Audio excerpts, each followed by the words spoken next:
बुलाया गया कत्ल करने के लिए हजरत अब्दुल्लाह को, और बुला करके कहा गया तुझे एक बच्चे का सर काट के लाना है। उसने कहा कीमत क्या मिलेगी? कहा इतनी दौलत दी जाएगी कि तेरी नस्लों का गुजारा हो जाएगा। उसने कहा बच्चा कहाँ मिलेगा? कहा कि दो पहाड़ियों के बीच की एक जगह है जिसे मक्का कहा जाता है, उस जमीन पे बच्चा मिल जाएगा, उसका सर काट के ले आना। उसने बड़ी खुशी से सफर शुरू किया, बच्चे का सर काटना है और दौलत इतनी मिलने वाली है कि खानदान नहीं बल्कि नस्लों का गुजारा हो जाएगा। सफर तय करके मक्का शरीफ आया है, आकर के बच्चों पे गौर किया, सारे बच्चों को देख रखा है, सारे बच्चों पे निगाह डाली कि किससे अब्दुल्लाह का पता पूछूं। एक बच्चा ऐसा था जिसका अंदाज निराला था, जिसका तौर तरीका निराला था, जिसके चेहरे में गजब की कशिश थी। उसी बच्चे को इशारा करके कहा बेटे जरा करीब तो आओ। वो बच्चा करीब आया, कहा क्या बात है? कहा मैं एक बच्चे की तलाश में आया हूँ। कहा क्या काम है बच्चे से? कहा कि राज की बात है। कहा बताओ तो सकी। कहा ये राज नहीं बता सकता।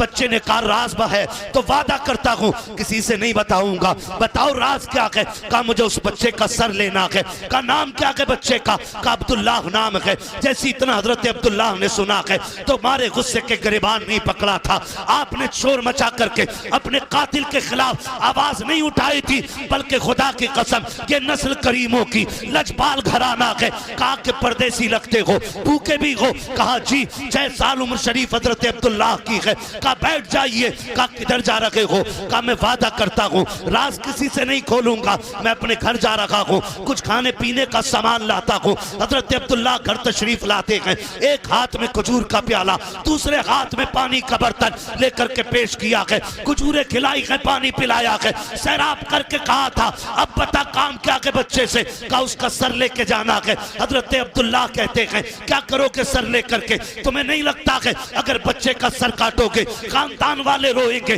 घर वालों को दर्द होगा? उसने कहा मैं उसका दर्द देखूं या नस्लों की शान देखूं? आपने जैसी इतना सुना है आप कदम आगे बढ़ा के कहते हैं मेहरबानी कर अगर सर की लेना है तो मेरा सर लेके चला जा। उसने कहा मैं तेरा सर कैसे काट सकता हूँ? तूने मुझे खाना खिलाया है, तूने मुझे पानी पिलाया है, मुझे अब्दुल्लाह का पता बता। हजरत अब्दुल्लाह कहते हैं तुझे जिस अब्दुल्लाह की तलाश है वो कोई और नहीं बल्कि तेरे सामने खड़ा है। जैसे इतना कहा है तलवार उसके हाथ से गिर जाती है, कदम पकड़ के कहता है करीम के बेटे माफ कर देना, मैं तेरे दरवाजे पे सर लेने आया था, सर दे के जा रहा हूँ। कहा क्या कर रहा है? कहा जा मैं जा रहा हूँ लेकिन वादा करके जा रहा हूँ ये सर हमेशा तेरा मकरूज रखेगा। कहा ऐसा क्या देखा? कहा मैं समझ गया हूँ अगर अब्दुल्लाह का किरदार ऐसा है तो मोहम्मद रसूलुल्लाह का किरदार कैसा हो।